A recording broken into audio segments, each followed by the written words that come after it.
Vous êtes bien dans la partie 2 de cet épisode de l'heure sup avec Laurent Picciotto. C'est parti. Est-il vraiment utile d'avoir une boutique où je refuse aux personnes de rentrer ? Je pense que oui. Je pense qu'à un moment, il faut fermer. Mais en même temps, j'ai envie de dire que si je remets ma casquette de détaillant, quelque part, ça me va bien. Parce que des expériences traumatisantes de ce type où les clients viennent me voir ensuite en me disant je comprends pas, etc. Puis je voulais changer ma pile parce qu'il y a aussi des montres à quartz. Et on m'a demandé de prendre rendez-vous dans 2 mois. Bah, donnez-moi votre montre, madame. Voilà, c'est fait. Je vous dois combien ? Mais rien, ça nous fait tellement plaisir de combler les lacunes de nos complices qui font le mauvais métier. Mais qui sont des complices finalement parce qu'ils nous amènent du monde. Donc, alors, je pense qu'il faut...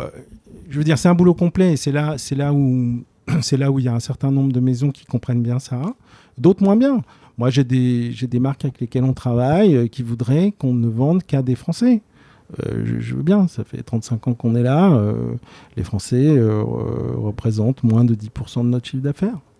Et donc, je ne peux pas non plus coller les Français au mur pour leur vendre de force une montre à un prix qui vaut pas forcément suivre d'ailleurs. C'est donc tellement infime, moins de 10%. Oui, mais c'est la situation du luxe à Paris depuis, bien sûr, depuis bien longtemps. Moi, quand j'ai commencé, c'était déjà comme ça. Le Covid l'a bien révélé, quoi. Ouais, mais... Enfin, l'a bien révélé pour certains détaillants. Ouais, mais il y a 35 ans, c'était une découverte pour moi qu'on allait... Enfin, assez vite, j'ai dit oui, mais effectivement. Bon, maintenant, on peut considérer que c'est plus... le bon terme, pas forcément le bon terme, mais que c'est peut-être plus commode de gagner plus d'argent et peut-être plus vite en Asie, aux États-Unis ou dans d'autres pays plutôt qu'en Europe, quoi. Bon. Maintenant, on a vu aussi dans le début des années 2000 une clientèle beaucoup plus jeune qui était arrivée parce qu'ils faisaient de la tech ou les traders de l'époque qui d'un seul coup étaient des flambeurs et donc parce que moi quand j'ai débuté j'avais des gens qui avaient les jeunes ils avaient 50 ans quoi. Parce que ça peut être intéressant, c'est quoi le prix moyen d'une montre Ça veut rien dire parce que c'est par marque. Chez MBNF ça va être 150 000 hors taxe. Chez ZRC ça va être 2800 €. Donc entre les deux j'ai un gap. Chez Moser on va être plutôt aux alentours de 25 000. Chez Singer on va être à 35-40 000. Et puis chez Hublot on va être là il y a une amplitude très, très importante mais on va se rendre compte que finalement beaucoup de ventes sont axé sur Classic Fusion et donc on va être aux alentours de 9 000 € hors taxe de prix moyen. Mais si je veux dire chez Urwerk on va être plutôt dans la zone 80 000. Donc c'est là où le prix moyen vraiment de la somme de nos marques qui sont à des grilles de prix extrêmement différentes. C'est vraiment le prix moyen d'une marque qu'il faut regarder. Et c'est quoi ta top marque ici ? À ton avis ? Celle qui est à côté ? Celle qui mérite la place de boutique, bien sûr. Donc, non, alors après, la hiérarchie, elle est quand même toujours la même. Je reviens finalement à mon cahier des charges de départ. Je ne prends pas de marque que j'aime pas. Alors, il peut m'arriver, en cours de route, pour des raisons de stratégie, de plus aimer une marque. Ouais. Ça s'est vérifié avec des marques institutionnelles il y a longtemps. J'ai quitté GGR, j'ai quitté USC à une époque où, pour moi, ils étaient sortis de leur autoroute à 2 voies et commençaient à prendre des chemins où mes clients non plus se retrouvaient pas là-dedans. Bon, c'était il y a longtemps, ça a sûrement changé depuis. Mais donc, j'ai envie de dire, moi, je suis à l'ambassade de toutes les marques que je fais, vraiment avec le cœur. Après, il faut que ça fonctionne, ça c'est toujours pareil. Mais grosso modo, je suis d'une certaine façon acheteur. Déjà comme si j'achetais, enfin, j'allais dire comme si j'achetais pour moi. J'achète aussi pour moi. Et bien souvent, il y a des marques où, ce que je disais tout à l'heure, j'ai envie qu'elles existent. Là, ce matin, il y a un type que j'ai rencontré il y a quelques mois à Genève, au Geneva Watch Days, qui a un projet. On a énormément échangé depuis le début. Je lui ai dit à peu près ce que je dis toujours dans ce genre de cas, c'est-à-dire que j'ai simplement sur la boîte, les dessins, le mouvement, etc. J'ai dit, je fais ce que tu veux. Tu me dis ce dont tu as besoin, j'arrive. Et en fait, il a fait des calculs dans tous les sens. Et ce matin, pas plus tard que ce matin, il m'a envoyé un message en me disant, écoute, j'ai fait des calculs dans tous les sens. Je ne vais pas pouvoir me lancer dans la distribution à travers des détaillants, en tout cas immédiatement, parce que mon prix va être explosif si je fais ça. Même si j'ai bien compris que le détaillant doit avoir une marge, que la constitution de clientèle qu'il a, c'est déjà beaucoup plus simple que moi pour vendre quelques montres, je vais pouvoir y arriver, mais après, pour en vendre beaucoup, ce sera une autre histoire, ce qui est toujours un peu le même truc. Et je ne sais pas s'il a été surpris d'ailleurs, j'en sais rien, peut-être pas. Mais je lui ai dit, il me dit donc je vais vendre pour l'instant 12 pièces, mais je vais les vendre direct. Et donc je lui ai dit, j'adorerais acheter la première. Et il me dit, mais donc c'est toi perso? Je dis, bien sûr, c'est moi perso. En espérant qu'il y ait une suite professionnelle. Mais quoi qu'il arrive, je dis, ta montre, elle me poursuit depuis le mois d'août de l'année dernière, depuis que j'ai vu ce projet. Je ne dis pas dire que je pense qu'à ça, mais en tout cas, j'y pense souvent. Et on s'est revus plusieurs fois. J'ai essayé autant que faire se peut de l'aider dans certains choix. Et on est suffisamment peu nombreux à être aussi dingos et à dire waouh. J'allais te demander tu justement... Vas-y, Marie. Tu vas pas les laisser filer et même... On verra la suite. Après, il faut qu'il s'organise. Mais moi, je lui ai déjà présenté... je l'ai déjà mis en relation avec Michael T à Singapour, qui est... Enfin, je veux dire, les détaillants qui sont sur la photo ici, c'est toujours les mêmes. Donc, elle vient d'où, cette photo? Je me souviens plus. Elle vient de... C'était Le Monde ou c'était... Non, c'était... Vanity Fair. Vanity Fair. Ouais, alors, c'est une photo The Retailers avec... Des années 2010. Je me souviens de cette photo et c'est la première fois que je la revois depuis très longtemps. Et c'est très drôle parce que c'est vraiment tous les potes ou les confrères avec qui parce que la plupart de ces détaillants-là... C'est du monde entier en plus. D'une part, c'est du monde entier, mais contrairement justement à l'aspect traditionnel, c'est d'ailleurs la phrase de Michael T qui dit toujours c'est dommage qu'on aime les montres, sinon on aurait fait autre chose. C'est une façon de dire, on est tellement dans le truc qu'on n'en dort pas. Et à la fin, ces détaillants-là ont toujours l'œil sur le nouveau gars qui va sortir. Est-ce que c'est pas un peu indispensable aujourd'hui du fait justement que ces grands groupes ont une vraie tendance à sortir de chez vous? Alors, quand on voit que... Moi, ils sortent pas de chez moi, puisque ceux qui sont sortis ou ceux qu'on a voulu arrêter, on l'a fait il y a longtemps. Mais quand je vois des confrères aujourd'hui qui, à gare, sont à Watches and Wonders, en train de pénétrer pour la première fois dans le carré des horlogers parce que Richemont est parti, ou Intel est parti, et qui sont complètement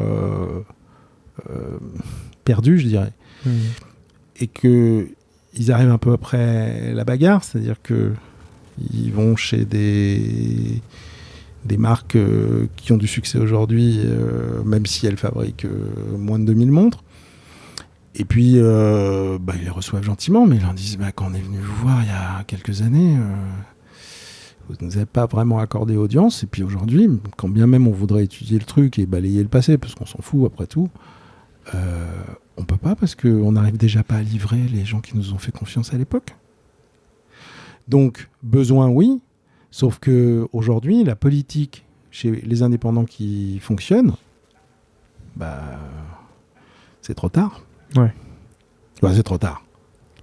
Il y a des cas d'exception, il y a quand même quelques ouvertures, mais ils sont tellement acculés justement en production par rapport à une demande phénoménale qu'ils sont plutôt en train de fermer des comptes. Donc, là, j'ai envie de dire,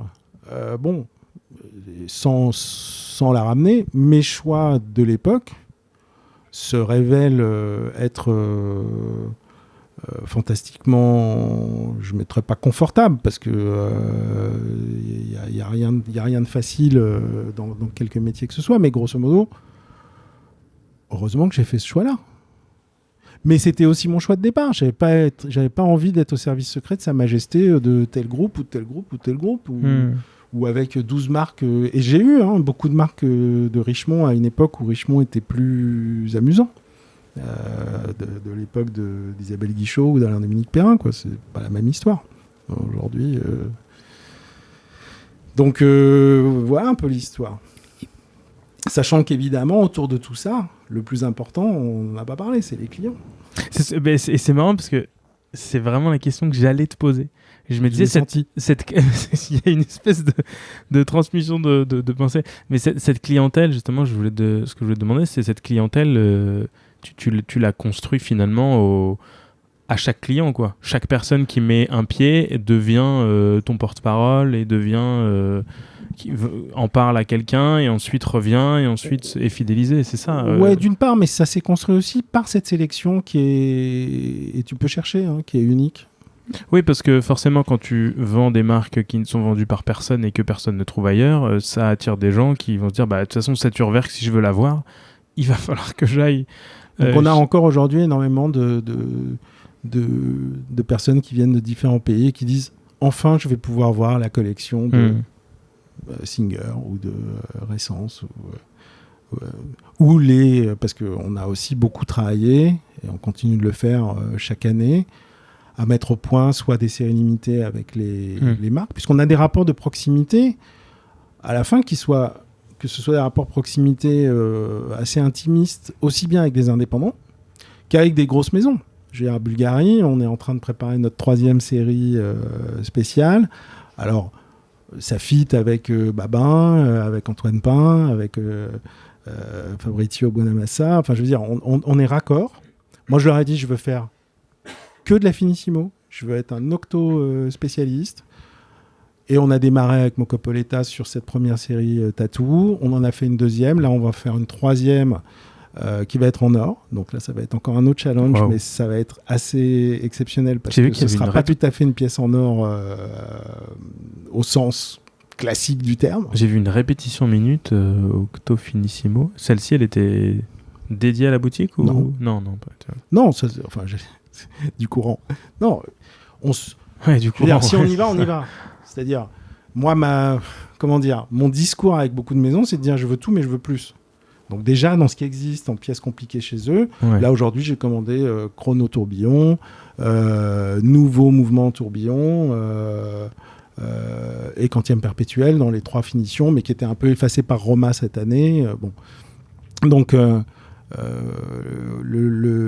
la proximité qu'on a avec toutes ces maisons nous permet aussi de faire des choses particulières.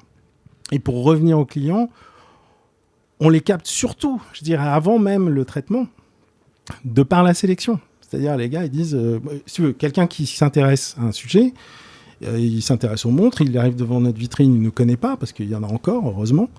Et le type, il s'arrête, il regarde bioniquement, parce qu'il a l'habitude et qu'il a déjà des centaines de montres, et en 3 secondes, il se dit, ouf, attends, j'ai pas compris, là. Ça, ok, je connais, mais j'en vois jamais. Intel, il n'y a que 5 points de vente aux États-Unis, putain, lui, il les a. Ça, je connais pas. C'est quoi ? Ouais, je suis rentré, il y a un truc que je connaissais pas, alors que pourtant, ça fait quand même longtemps que je m'y intéresse. Donc, c'est d'abord ça, j'ai envie de dire, notre capital attractif et notre marque de fabrique. Et pour revenir aussi à ce que tu disais précédemment, on a des clients qui nous disent, ok, c'est pas quelle est la dernière nouveauté, c'est avec quoi tu vas nous étonner aujourd'hui. Qu'est-ce que tu as trouvé ? Alors ça peut être une série limitée qui va sortir d'ici peu de temps avec MBNF par rapport au lancement du Lab Paris. Ça peut être la collab avec une micro-marque grecque avec un storytelling sur les chasseurs d'éponges que j'ai découvert l'été dernier et que j'ai pas arrêté de porter et qui a un prix très accessible, mais on a fait une série ensemble que je trouve super cool. On a toujours comme ça en préparation quelque chose en plus. Alors après, la plupart du temps, ça fonctionne.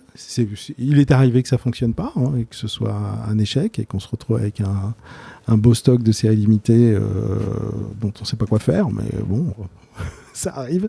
Mais encore une fois, faut pas que ça arrive plus que 2 ou 3 fois sur 10.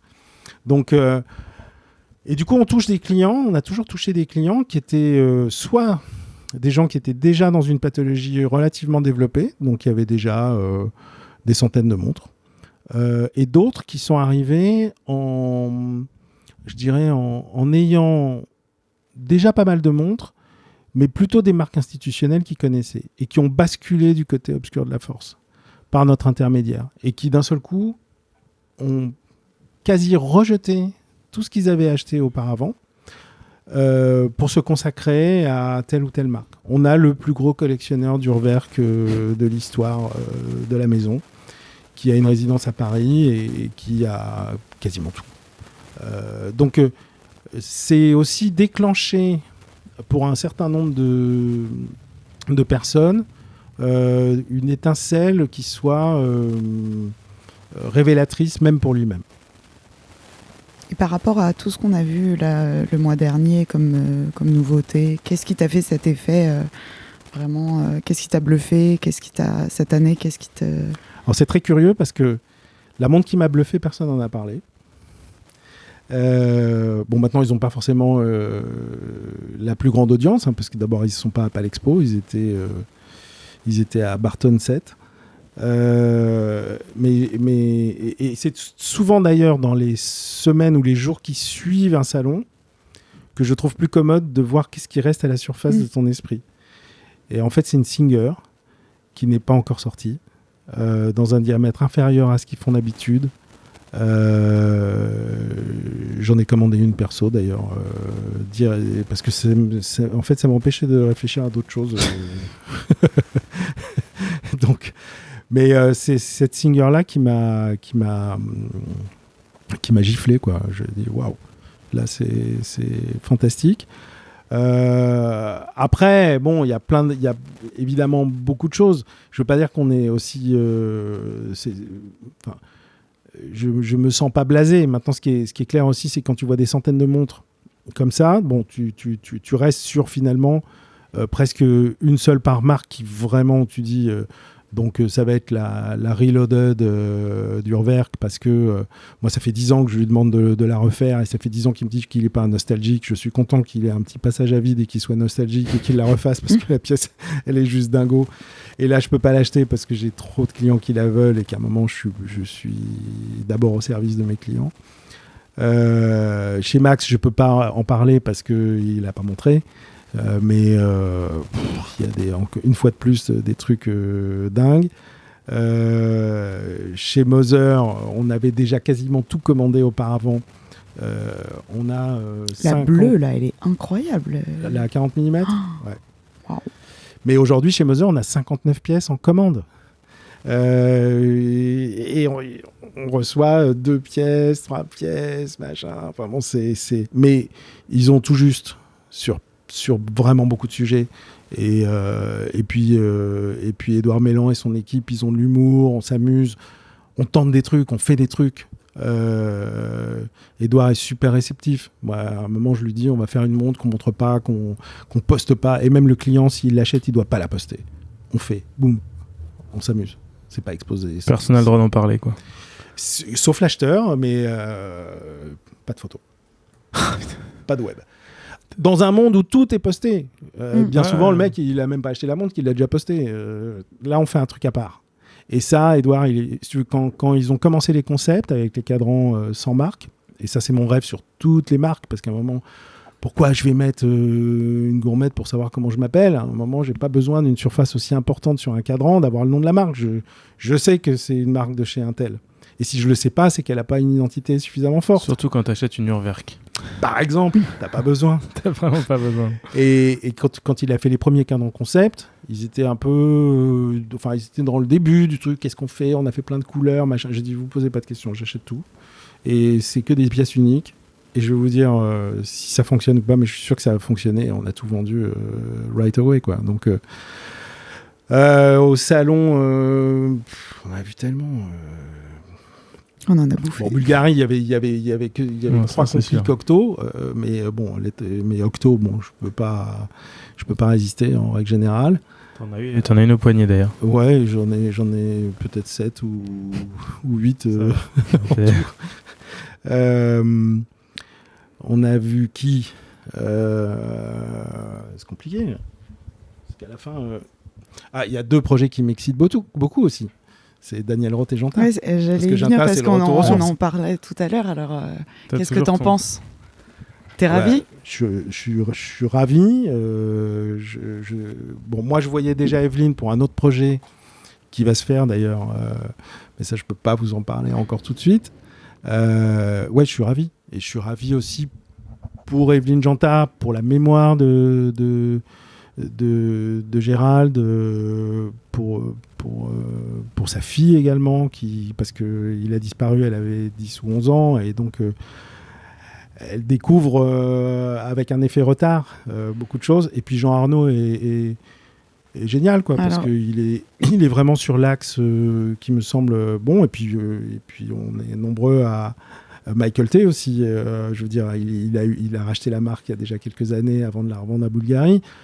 Moi, j'ai des archives, j'ai passé les archives de Daniel Roth à Jean Arnaud il n'y a pas longtemps. Et Daniel Roth, c'est pareil, j'avais démarré en 91. Je trouvais la montre absolument fantastique sur le tourbillon double face. Donc ça, c'est un bon moment. Et t'as pas peur justement que ça soit entre les mains d'un très grand groupe Non, parce que je connais les objectifs aujourd'hui en nombre de pièces. Et je ne veux pas te les révéler parce que je ne sais pas si je suis autorisé à le faire.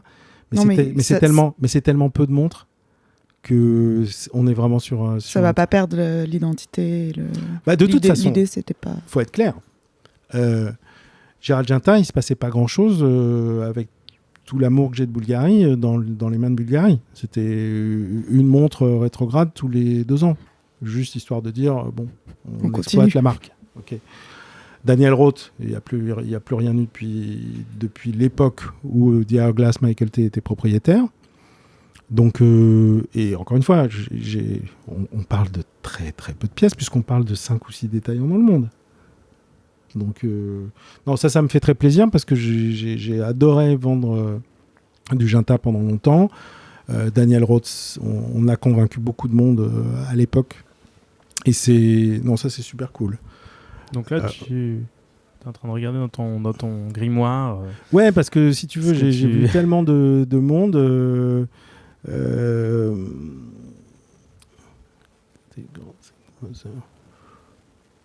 Bon, récent, c'était peut-être un peu une année un peu entre deux, parce qu'on était plus sur des couleurs de cadran et des choses comme ça, et ça enlève pas l'intérêt que je lui porte. Et je suis très content d'avoir c'est pas une chlorophylle, c'est une eucalyptus, je trouve très belle, mais bon. Le tourbillon HYT, assez spectaculaire, intéressant, avec le travail d'Éric Coudray, qui est un vieux complice aussi, et qui est quand même toujours en train de dépasser les limites. John Byrne, un petit nouveau. Ah, j'ai adoré. Un petit nouveau, sympa, complètement barge. Hyper cool. Pour moi, c'est le Poulvord de l'horlogerie, quoi. Tout speed et tout. Et qui me chope fin août au Geneva Watch Days, qui me montre son système. Et je lui dis, OK, c'est cool, on y va. Il y a beaucoup...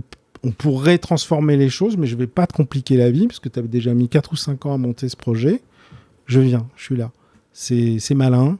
Puis on n'a jamais la même montre. C'est plus que malin aussi, parce cool. que même la boîte, elle a un caractère intrinsèque. Et là, il propose son mouvement ouvert. Moi, je lui fais faire du custom avec des chiffres en diamant, des trucs pour s'encanailler un peu et que je trouve amusant. Ça, c'est une fraîcheur de cette année, John Byrne. Très cool. Ouais, hyper sympa.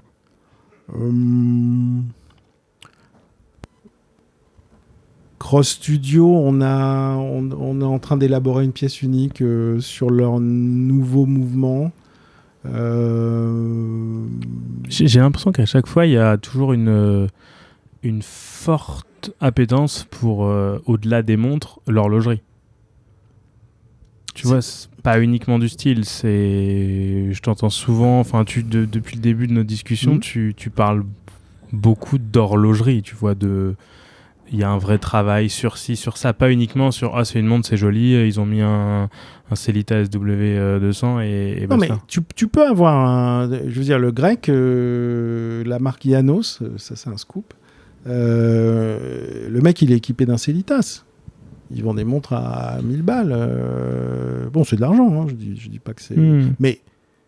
Mais à un moment, il y a une rupture en design où le type, j'ai trouvé tout de suite qu'il y avait un truc. Donc j'achète cette montre. Il a deux idées fortes. Enfin, il a une idée forte importante. Au-delà du design, qui est un design, je veux dire, assez en rupture, assez particulier. Il a fait un bracelet qui passe sous la montre, mais il a creusé la boîte pour que le bracelet ait 0 épaisseur entre la boîte et ton poignet. C'est assez magnifique. Logique, quoi. Lunettes ultra micro-billets, vraiment fort, un seul point, montre de plongeur. Et au lieu de faire un trou carré comme il dit, un trou carré pour mettre la date, il l'a intégré dans ses index, qui sont des index déjà subtils, sauvages, d'un design très organique. Alors après, il y a toute son histoire, les pêcheurs d'éponges, la phrase en grec, si on n'y arrive pas, on finira dans le sable. Enfin bon, tout ça après, bon. Mais l'objet, je l'ai porté tout l'été. Et je lui dis, bon, je pense que si on fait une autre couleur de cadran, ce sera plus un instrument, plutôt qu'une montre. Toi, tu as fait une montre, on va en faire un instrument de plongée, simplement par la couleur.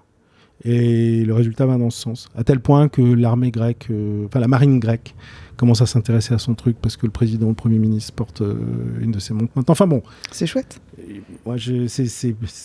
Et là encore, je veux dire, ce sont des montres qui vont sortir peut-être à, je sais même pas encore, mais peut-être à 3 000 €. On a fait une trentaine de pièces. On va pas faire faillite, on va pas faire fortune, mais on va transmettre.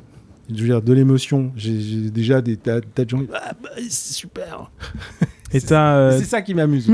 T'as des petites marques françaises, parisiennes, un peu dans cette veine qui te parlent. Il y a un hochement de tête. Non. Non. En marque française, bon, après, c'est toujours pareil. John Byrne, il est français, mais c'est des montres suisses. Non, mais il est français, mais c'est des montres suisses. En marque française, oui, il y a quand même quelques petites marques parisiennes, même très parisiennes. Hein. Ouais, peut-être trop parisiennes. Non, je suis pas hyper réceptif aux marques auxquelles tu fais allusion. Je vois très bien de quoi tu parles, mais je suis pas réceptif pour plein de raisons. D'abord pour des raisons de lecture. D'accord. Comment dire, j'aime bien quand c'est vraiment compliqué. J'aime pas quand je suis pas très réceptif à faire semblant d'être compliqué. Comment dire, je fais un truc qui est pas compliqué au sens noble de l'horlogerie, mais qui fait comme si. Autant je vais être réceptif à la pureté absolue d'un truc vraiment dépouillé, extrêmement simple, c'est-à-dire un Karlsruhe Hansonne en Autriche qui fait des montres d'une subtilité cosmique qui n'intéresse que 10 personnes peut-être. C'est-à-dire que tu as le guillochage horizontal sur une partie du cadran et le guillochage vertical de l'autre. Et la petite seconde va donner l'harmonie du cadran une seconde par minute. Bon, tout le monde s'en fout complètement. Moi, ça me rend dingue. Après, c'est du storytelling. Non, parce que c'est visuellement une idée. Je veux dire, c'est le premier mec qui fait une squelette avec des volets ajourés. C'est-à-dire que il fait des comme des stores vénitiens au niveau de son cadran. C'est-à-dire, c'est une squelette, mais c'est pas une squelette. Et pour toi, c'est un peu du petit lait à vendre. Non, ça se vend pas du tout, Karlsruhe. Alors, non, après, j'ai pas vu la montre, mais. Enfin, ça se vend pas du tout. Quand je te dis, ça intéresse 10 personnes. Mais toi, c'est génial. 2 potes et un cousin, quand j'en ai vendu 3 dans l'année, je suis au max. Ça te permet de raconter une histoire, parce que quand tu arrives face au client, il y a des petits détails comme ça. Sauf qu'il y a beaucoup de clients qui s'en foutent complètement de ce genre d'histoire. Mais là, il sort. Ça fait 2 ans qu'on parle, parce qu'il va tout doucement, hein, le mec il fabrique 60 montres par an, donc je veux dire, on a le temps de savourer, de discuter, d'être livré, quoi. Là il sort une montre dite sport qui s'appelle la Belvedere. Et c'est une montre où il a trouvé un truc, c'est vraiment un trick, où la date, elle va être dans un guichet, mais ce guichet, il va tourner au fur et à mesure de l'écoulement des 30 jours. Et ça, je trouve ça intéressant, au-delà de la pièce qui, au niveau design... Voilà, au lieu que ce soit le disque dateur qui bouge, c'est un cercle. C'est l'ensemble qui bouge. Ah, c'est-à-dire, c'est ton guichet qui va se déplacer. Ah, c'est marrant. Et ça, ce qui m'intéresse dans la notion de la perception, c'est que d'un coup d'œil, tu vas comprendre, peut-être, si tu lis pas, tu vas pas forcément lire quelle date on est, mais tu vas bien comprendre si tu es à la moitié du mois ou dans le premier quart. Et ça, je trouve que c'est une perception intéressante de la date. Et par rapport à toutes les marques dont on a parlé depuis tout à l'heure, même là, quand tu évoques, c'est vraiment des choses très différentes, très aussi novatrices. Qu'est-ce que tu penses? On voit que tu n'es pas très vintage. Mais qu'est-ce que tu penses de tout ce revival un peu vintage qu'on voit tant sur le marché d'occasion, en fait, que aussi sur ces designs, ces nouvelles montres, mais qui ont un côté vintage, d'inspiration vintage. Toi, ça te... Alors, d'abord, c'est pas vrai. Je m'intéresse aussi au vintage, mais c'est pas mon métier. Mais à titre perso, il m'arrive de craquer sur des pièces anciennes. D'accord.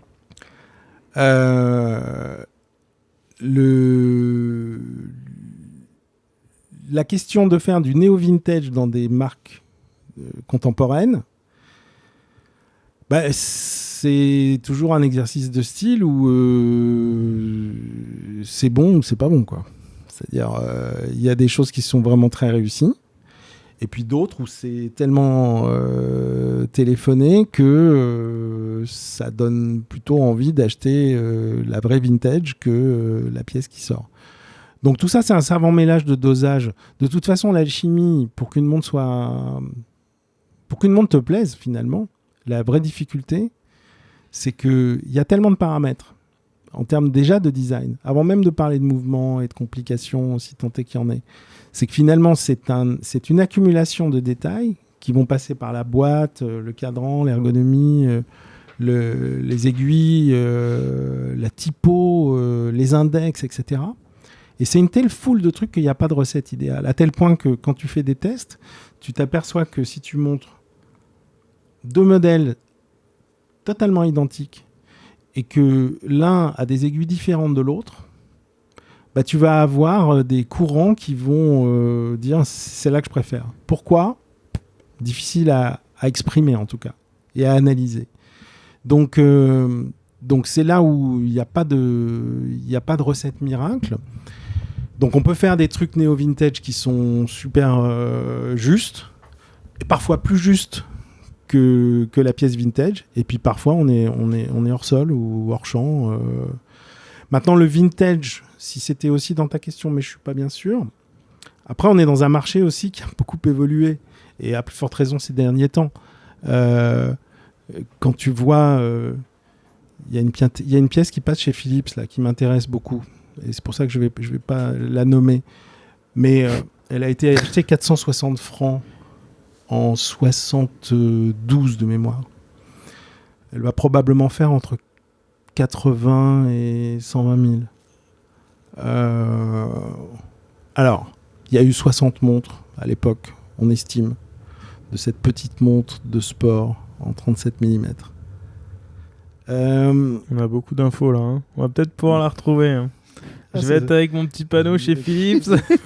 tu vas prendre ce que tu vas voir, ce que tu vas voir. Le truc, c'est toujours pareil.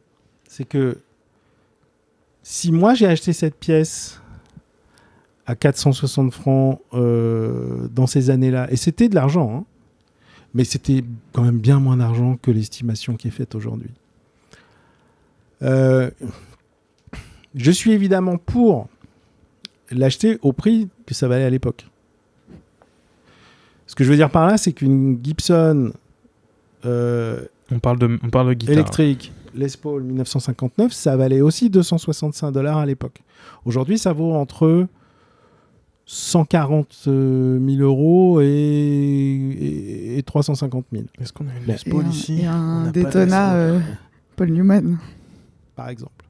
Donc la réalité, c'est que, et c'est là où c'est différent d'ailleurs, c'est que d'un côté, quand je vais jouer avec cette guitare, je sais pourquoi c'est devenu le Graal de tous les collectionneurs. Parce qu'elle sonne de façon vraiment particulière. Parce que c'était pas de la cire à l'époque, parce que le type il fumait son cigare à bobiner 10 tours de plus tel ou tel micro. Quand on est sur une pièce de série courante, voire sur de la série industrielle, et que sous prétexte d'une rareté factuelle, la montre qui valait 400 balles vaut 100 000 aujourd'hui, j'ai quand même pas pris une baguette magique, taper dessus pour qu'elle devienne une pièce de haute horlogerie. Donc, ça m'embête un peu. Mais comme, quoi qu'il arrive, tout ça ne sert à rien, et qu'on est dans l'irrationnel émotionnel, bah, peut-être que j'achèterai cette montre. C'est-à-dire, on a besoin de rien, Bah oui. et d'un seul Mais coup, je c'est crois indispensable. Qui vit content de rien possède de toutes choses. Mais là, encore une fois, tu reviens à l'horlogerie. Enfin, j'ai l'impression qu'on parle beaucoup d'horlogerie. Enfin, quand Bah, je je dis peux te parler d'horlogerie, de c'est guitare du... ou de- Non, mais c'est du ou de mouvement, souliers, tu vois, hein, c'est vraiment... C'est quand même le but de Mais non, mais pas d'horlogerie. l'intervention. Pas d'horlogerie en général, mais de mécanique horlogère, quoi. Ouais, enfin là, c'est un mouvement relativement simple, hein, la pièce qui va passer en vente aux enchères. Mais c'est juste que son... Parce que la D'ailleurs, je dis à cette marque depuis déjà 15 ans, et là, je reviens à ta question, qu'est-ce que vous attendez pour rééditer cette montre? Peut-être pas en 37 mm, mais en 40, parce qu'il n'y a eu que 60 montres à l'époque. La montre, elle a un cadran qui me fait vraiment devenir dingue, et je suis sûr que je serai pas le seul. Ouais, on sait pas, machin. Et donc là, ils vont sortir des trucs qui n'ont rien à voir. Bon. Mais bon, quand je trouve dans une collection, là encore, on va pas pouvoir être précis, un dessin de Gérald Janta des années 70, pour une marque pour laquelle il a travaillé, dont relativement peu de monde sait qu'il a bossé pour eux, et que après 7 ans de discussion, on a fini par convaincre, j'ai fini par convaincre les gars en question, et que d'un seul coup ils ont dit ouais, bon, finalement ouais, d'accord, on voudrait rencontrer Evelyne et voir, etc. Et que là on sait que c'est bon, c'est parti, ça va sortir, revisiter, mais quand même dans les codes de l'époque. Là ça vaut le coup. Parce que la pièce d'époque, il n'y en a pas. En plus, elle était à quartz, donc on s'en fout. Même si j'en ai une dans mon tiroir, bon, c'est un vestige du passé. Et c'était une montre de femme qui va devenir une montre unisexe, d'ailleurs. Donc, bon, il y a matière à faire quand même des choses. Je pense qu'il ne faut pas se fermer la porte, mais il faut essayer de le faire le mieux possible, dans le respect du truc. Et d'ailleurs, comme dit Evelyne, je donne mon accord si je pense que Gérald aurait dit oui. Et je trouve que c'est une assez bonne réponse. Il faut que ce soit... il faut pas qu'on soit dans l'opportunisme au sens d'un seul coup... et c'est ce qui se passe parfois avec des maisons. Il y a des maisons, on l'a vécu il y a longtemps, c'est pour ça qu'on s'est séparé de certaines, où d'un seul coup on est obligé de regarder le nom de la marque. Parce qu'on ne retrouve plus les codes maison. Et ils ont fait quoi? On est parti où là? On est venu en concurrence d'Intel, de trucs, de bidules, mais Ils où ont est perdu leur âme où et est leur l'ADN? identité. Où est le truc? Marine, as-tu une question? Non, Arnaud, et toi? Tu n'as pas de question? Si, moi j'ai envie de revenir. Enfin, j'avais envie de te poser une question par rapport à un peu sur ce que tu as fait depuis le début de ta carrière. C'est quoi ta plus grande fierté aujourd'hui? D'être toujours là. Et je trouve qu'on a beaucoup parlé de succès, mais On justement... va pas parler d'échecs. Ouais, voilà. Parlons des fours. Ouais, c'est un peu comme Instagram. C'est quoi tu vas pas mettre les pires moments de ta vie. Non, mais le pire flop, justement, là où tu t'es dit, ah ouais, j'aurais pas dû. Ouais, c'est compliqué parce que tu es obligé de nommer. On va pas tirer sur des ambulances. Allez, balance. Mais non, j'en ai fait. Après, il y a des trucs, si tu veux, où... ce que je disais aussi tout à l'heure, à certains moments, tu peux arriver trop tard, mais tu peux arriver trop tôt. À un moment, dans les designers... Tu as senti parfois que le marché n'était pas prêt, enfin les clients n'étaient pas prêts à voir certaines choses et Parfois, à être réceptifs. Ouais. Et puis, quelques années après, tu dis, quand même. Ah bah oui. Ouais, bon. C'est toi qui vas trop vite alors. Non, c'est... Enfin, tôt ou tard, la vérité triomphe.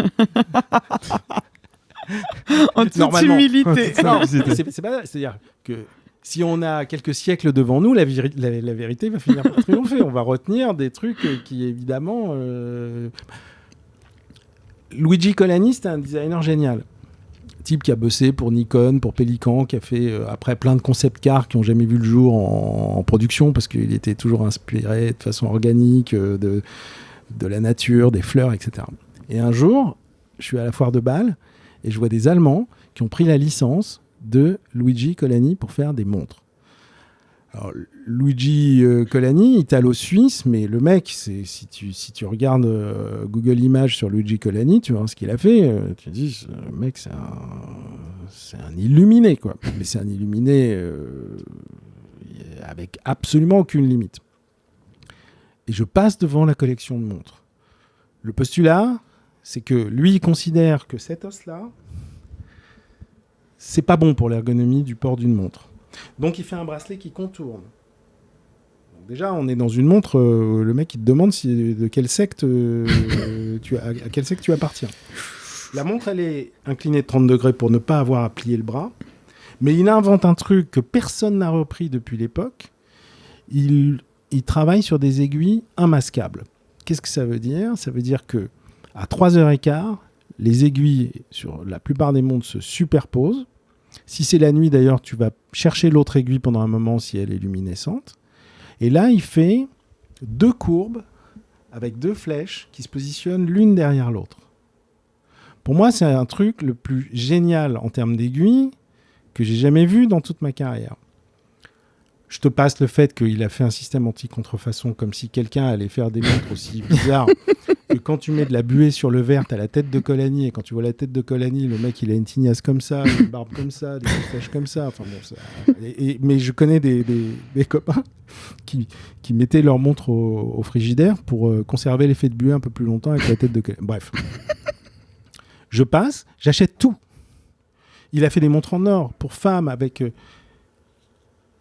je te garantis qu'à l'exception d'un client qui a acheté un chrono qui devait faire 50 de diamètre avec des aiguilles dans tous les sens, immascables, etc., j'en ai jamais vendu. Jamais. Ouais, ça n'intéressait personne. Et je crois que je les ai filés à un mec, un fondeur d'or, ou je sais pas. Erreur fatale. Fatale. J'ai refait des bijoux pour ma femme. C'est une curiosité historique dans le design horloger de la part d'un designer qui touchait à tout.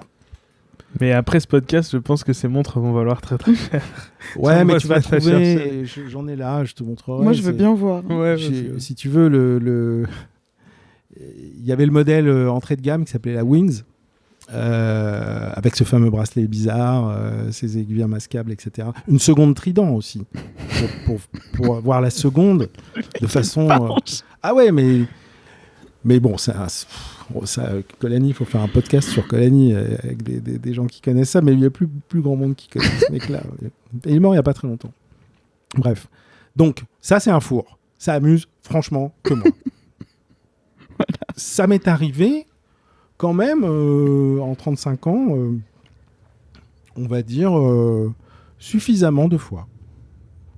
Mais après, je reviens à la fierté. C'est combien de fois aussi ça a matché. Donc, c'est pour ça que je dis que c'est un équilibre de jeu. Donc, à contrario, quels sont les plus gros ups que tu pourrais citer ? Ça dépend ce qu'on entend, ça dépend ce qu'on attend par up. Ah, un truc vraiment en général, c'est un mix entre commercial et produits et notoriété, quoi, tu vois, genre, et produits purs, quoi. Ouais. Bon, j'ai évidemment les plus récents en tête, c'est Octo Tattoo qui a été en 10 minutes tout s'est vendu et les gens qui les ont achetés les gardent précieusement et sont à l'affût des ou de la prochaine. Mais il y a eu plein de choses. Si tu veux, si je remonte beaucoup plus loin en arrière, à l'époque, on avait la boutique Audemars. Quand on a été mis devant le fait que ça s'arrêtait, on a négocié 2 séries. Non, quoi que c'était avant, je sais plus. Enfin bref. Et on a fait 50 exemplaires de Chrono Royal Kasparov en titane microbillet à une époque où le microbillage chez Audemars, ils ne savaient pas ce que c'était. Et ils étaient un peu sceptiques.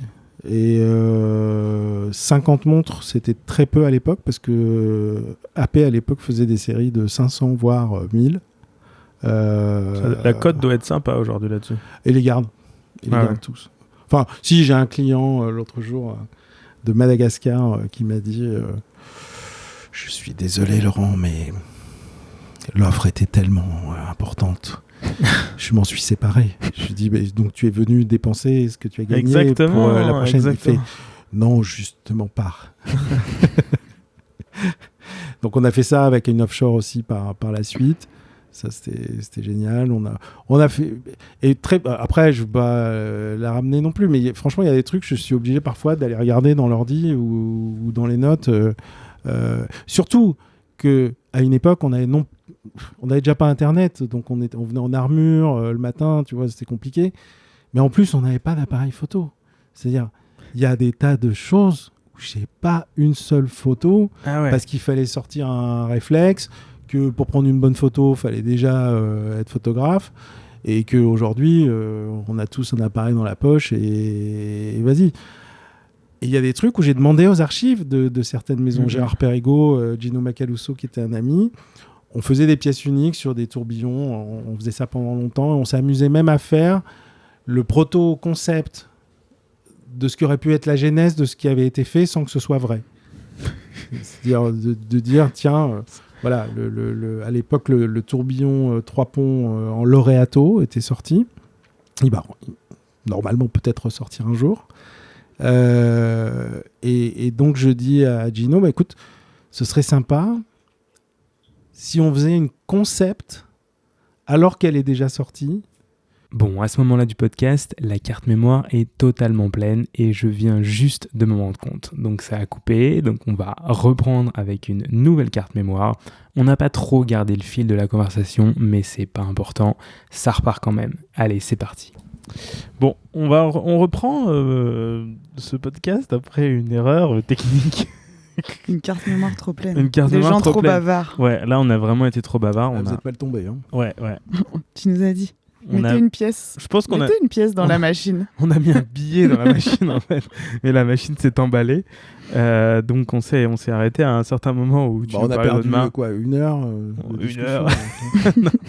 On a perdu quelques minutes jusqu'à temps que je me rende compte qu'il n'y avait plus ce petit bouton rouge qui clignotait sur l'écran. Mais Marine, as-tu une question? Non. C'est bon, je pense qu'on a bien balayé le sujet. On a bien balayé le sujet. Même si on pourrait rester des heures. Ouais, je pense. Franchement, j'en ai fait quelques-uns des podcasts sur mon autre podcast, Radio VGL, mais celui-ci est... Le mec en profite pour faire sa pub là quand même. C'est magnifique. Je fais la pub de mon podcast sur mon podcast, ça va, je suis quand même pas... C'est bien. On est... Ok, c'est une copropriété, mais quand Achetez les magazines dans lesquels j'écris également. Hein. Exactement. et venez chez Chronopassion. Dans tous les cas, je pense qu'on a vraiment fait on a bien balayé le sujet. On a effleuré le sujet. On a commencé. Enfin, quelques angles. Et je pense qu'au final, oui, comme tu dis, je pense qu'on l'a effleuré. J'imagine qu'on peut aller beaucoup plus loin. Mais pour ce podcast, je crois que nous allons nous arrêter ici. En tout cas, merci beaucoup. Merci beaucoup, Laurent. Franchement, de nous avoir accueillis dans ta Batcave. You welcome. Mais d'ailleurs, ce petit moment, cet inconvénient technique nous a permis de découvrir de très belles choses. Oui, alors pour aller jusqu'au bout des choses, au moment où la sueur a commencé à couler sur mon front à grosses gouttes, parce que je me suis rendu compte qu'on avait plus de carte mémoire, eh bien, Laurent en a profité pour nous sortir ses boîtes magiques rempli Nous de montrer quelques montres. trésors. Alors, j'ai pas pu prendre de photos parce qu'on n'a pas le droit. Il y a quelques trucs qui vont ressortir très prochainement. Mais en tout cas, c'était très cool. Et j'ai devant moi un mock-up de proto d'Audemars Piguet au Royal Oak. Donc voilà, c'est des petits trucs comme ça qui sont cachés dans tes tiroirs. C'est ça, t'as ça, tes Non, tiroirs? c'est pas gâché. Je t'ai dit, je suis Il ne j'ai jette l'âme d'un rien. brocanteur, ouais. Je jette pas grand-chose. Même il y a des enveloppes au mur d'accrocher, il y a des enveloppes timbrées, des invitations, il y a Monsieur Beaver qui me regarde depuis tout à l'heure, c'est gênant. Et d'ailleurs, je me suis dit, Il a il a quand même changé. Il a un regard. pas gentil, ce que le je temps dis. passe, le temps passe. Fais attention, Marine, le temps passe. Bah, on a démarré à 35 ans, hein. Ouais. Donc on était tous plus jeunes. Moi d'ailleurs à l'époque, les gens qui venaient me voir, alors pas pour des podcasts parce que ça n'existait pas, mais pour des interviews, etc. Le premier truc qu'ils me demandaient c'était mon âge et ils me le demandent plus. Tu vois, donc tu dis, Ouais, ça... il s'est passé quelque chose. Ouais, c'est ça. T'es passé dans une autre. Ah, mais d'ailleurs, toi aussi, le livre de Paul, comme il ne rentre dans aucune Bibliothèque, étagère, exact. il est malin parce que comme ça, t'es obligé de le sortir. Et ben pareil. Ouais, dans un placard avec tous les autres livres de Paul et qui sont très gros. Bah non, moi, il est pareil, comme ça, parce que il rentre dans aucune bibliothèque. Bon, en tout cas, je crois qu'on peut dire que nous avons mené à bien notre Bah, pour ce notre premier entreprise. épisode, c'est pas mal. Voilà, Exactement. on reviendra pour la suite. Après, Mais- on pourra parler On de pourra la notion rentrer. du temps, d'un pays à l'autre, entre aussi les hommes et les femmes, Ouais. etc. Enfin bon, il y a beaucoup encore Non, il y a- de sujets. il y a Et des du sujets. pourquoi du démarrage, et pourquoi une montre peut convaincre, ou quand est-ce qu'elle peut convaincre absolument de façon certaine. Ouais, là, si tu fais ça, tu vas donner. Je suis en train de relancer là. Tu vas donner ta recette là après. Non, alors en 2 mots quand même. La montre En intéressante. 2 mots, on est parti Les gars. pour une demi-heure. Vous êtes pas prêts. Non, la montre intéressante, en 2 mots, elle doit pouvoir convaincre un collectionneur plus qu'averti, au même titre qu'un novice total, simplement en la posant devant lui. Un va comprendre tout de suite de quoi on parle et de quoi il s'agit, et le novice va pas comprendre, mais il va être fasciné. Si on match les deux, on est sur la bonne piste. Mais il y a des novices qui rentrent dans ta boutique. Bien sûr. Ouais. Ah oui, qui se perdent. Le gars, Mais- il s'est dit, ouais. Non, il y a vu- des novices. il a Il vu y a un des truc. novices, mais parce que tout ça, c'est un parcours initiatique, mais encore une fois, comme plein d'autres sujets. Hein. On commence par ce qu'on voit un peu partout, et puis on affine. Et voilà. Bon. Ça te va Ouais, je pense que ça, on affinera dans l'épisode 2 de Chronopassion. Laurent Picciotto, Marine Ulrich, Arnaud Chanteloup. En fait, donc, on va pouvoir débaptiser ton podcast. Ah ben on va l'appeler Chronopassion, Voilà, c'est Radio ça. Chronopassion. Ouais, C'est- Donc, on se voit quand la semaine prochaine. On se voit la semaine prochaine, même Génial. heure, même endroit. Ouais, impeccable. Cet été, on enregistrera au bord de la mer. Ça sera sympa. Ah, C'est bien aussi. Franchement. Voilà. Ouais, au bord voilà, avec un soleil radieux, Mm. avec des On cigales sortira de la derrière. cave. Ouais, exactement. Je sors rarement de ma cave. T'es un peu palo d'ailleurs. Bah, pas tant que ça, en fait, parce que curieusement, en passant ma vie ici, on me dit toujours que je suis bronzé. Eh oui. Alors que, Non, ça va, t'as de la donc chance. le peu que je sors, je profite. Mais c'est vrai que c'est original parce que tu pourrais te dire, tiens, je veux un bureau. Moi, je suis très lumière, vue, etc. Genre, je trouve ça génial, mais moi, j'ai besoin de voir dehors. non, mais tu la vois. plupart des gens disent qu'ils seraient déjà devenus Ouais, je pense. complètement fous. Ouais. Ouais, bien sûr. Je pense qu'il y a un côté. Laurent ouais. Picciotto. Parce que là, t'as est-il aucune fou notion du temps ici. Aucune. Je sais pas s'il pleut, s'il fait nuit, Exactement. ce qui se passe. Tu sais juste que le Je sais métro fonctionne, donc Oui. s'il est 4h du matin, bon, potentiellement, il n'y a pas de métro. pas. Donc, Oui, tu vois. normalement, je suis parti. Exactement. Mais bon, après, tu as une grosse horloge devant toi, donc ça va, Ouais. tu sais à peu près quelle heure il est. Bon, en tout cas, merci Laurent de nous avoir accueillis dans ton antre. De nous You're avoir... welcome. Merci Ouais. beaucoup, Laurent. Je pense que vous avez normalement détruit la fonction de votre podcast parce que je pense que le temps que nous avons passé, même si la carte mémoire a explosé parce qu'elle était trop pleine, fera que tout ça est bien trop long. Mais on va le découper en plusieurs épisodes. absolument pas trop long. On aura peut-être je sais pas, un seul auditeur qui ira au bout. Alors ça, le plus long podcast que j'ai fait a duré 3 heures avec le fondateur de Colincourt, les chaussures. Et tu sais quand les gens vont au bout? Et oui, je sais quand les gens vont au bout. Et je peux te dire que c'est un des épisodes qui a été le plus lu et celui où on m'a dit le plus de super commentaires. Mais parce qu'en fait, quand tu restes 3 heures avec quelqu'un ou quand tu restes 2 heures avec quelqu'un à discuter, c'est que tu as des choses à dire et c'est que la discussion elle est intéressante, tu vois.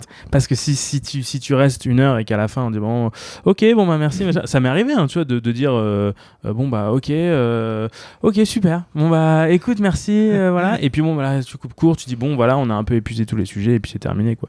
Mais là voilà on n'est pas là on pourrait rester encore là tu nous sers à manger un peu à boire on y va quoi tu vois là moi comment c'est juste ça le problème quoi tu vois là. Les besoins un peu naturels. Il y a Bouli qui se réveille. Voilà Bouli. C'est l'heure du goûter. Ouais, c'est ça. Mais j'ai tout le temps faim. Donc c'est ça.